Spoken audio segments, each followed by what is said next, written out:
Gold hits another record. Spot gold prices have climbed above $4,000 an ounce for the first time. The price of gold, it has soared to over $4,000 an ounce for the first time ever, with silver also making unprecedented gains. Economic uncertainty reigns supreme, and that's fueled a rush to buy gold. The price of the precious metal topped $4,300 an ounce this week, which is a new record. Why gold is suddenly shining brighter than ever before? Isn't it? I just stole this from the I saw you swipe it. There's only 7 cameras on me. Prices are soaring. They just reached a new record high. The price of gold has hit new highs, buoyed by expectations of further financial and geopolitical uncertainty. For the first time, spot gold has surged to more than $5,000. کیا دنیا کے سب سے قدیم اور محفوظ سمجھے جانے والے ایسٹ کی چمک ماند پڑنے لگی ہے؟ ہم بات کر رہے ہیں گولڈ یعنی سونے کی، جو ہزاروں برس سے دولت محفوظ رکھنے کا ایک بڑا ذریعہ رہا ہے۔ جی ہاں، وہی سونا جو 5 مہینے پہلے تک جنگوں، جیو پولیٹیکل ٹینشن اور فائنینشیل مارکیٹس میں شدید اتار چڑھاؤ کے باعث $5,600 فی اونس کی تاریخی سطح کو چھو رہا تھا۔ دنیا بھر کے انویسٹرز کسی بھی قیمت پر سونا خریدنے کے لیے بےتاب تھے۔ آج اسی موڈ یکسر بدل چکا ہے۔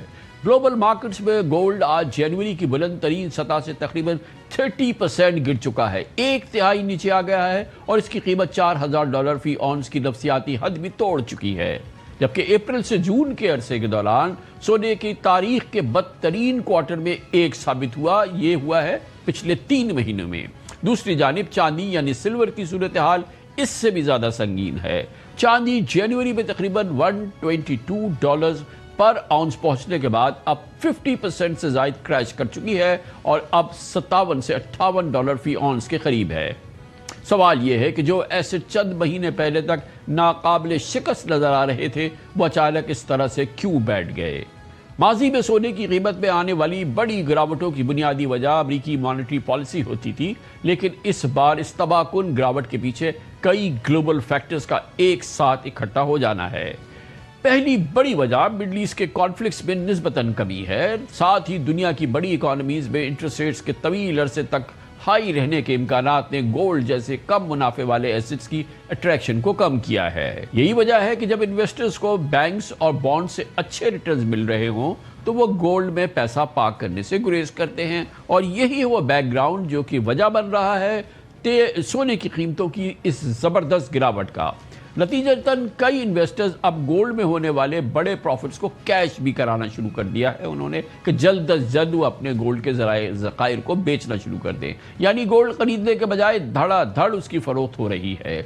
Investors are quite worried that the cost of carry of physical gold is going to move higher, and opportunity cost vis-a-vis fixed income instruments is getting elevated with the recent increase in interest rates along the entire curve.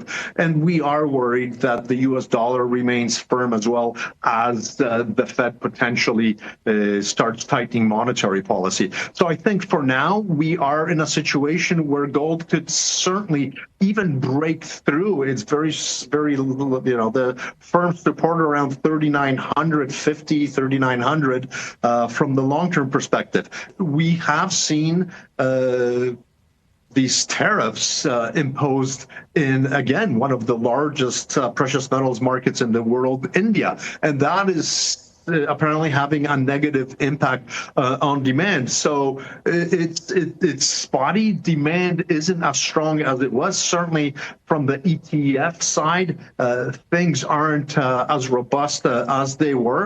Gold prices میں اضافے کی وجہ دنیا کے 2 سب سے بڑے consumer China اور India کی زبردست خریداری تھی، اور یہ ہم بات کر رہے ہیں اس زمانے کی جب سونے کی قیمتیں آسمان کی جانب بڑھ رہی تھی، اور یہ گزشتہ 6 مہینے پرانی بات ہے۔ تاہم اب ان دونوں ملکوں ہی نے گولڈ کی خریداری روک دی ہے، اور اس کی وجہ سے وہ ایک بالکل سادہ وجہ تھی، ریکارڈ ہائی پرائسز نے زیورات کی ڈیمانڈ کو متاثر کیا، جس کی قیمتیں نیچے آ گئیں، اور اس سے قبل بھارت میں پرائم منسٹر نریندر مودی نے بھی عوام سے اپیل کی کہ وہ آئندہ 1 سال تک سونا خریدنے سے گریز کریں، جبکہ گولڈ سے منسلک امپورٹس پر بھی ڈیوٹیز اور ٹیکسز میں اضافہ کر دیا گیا۔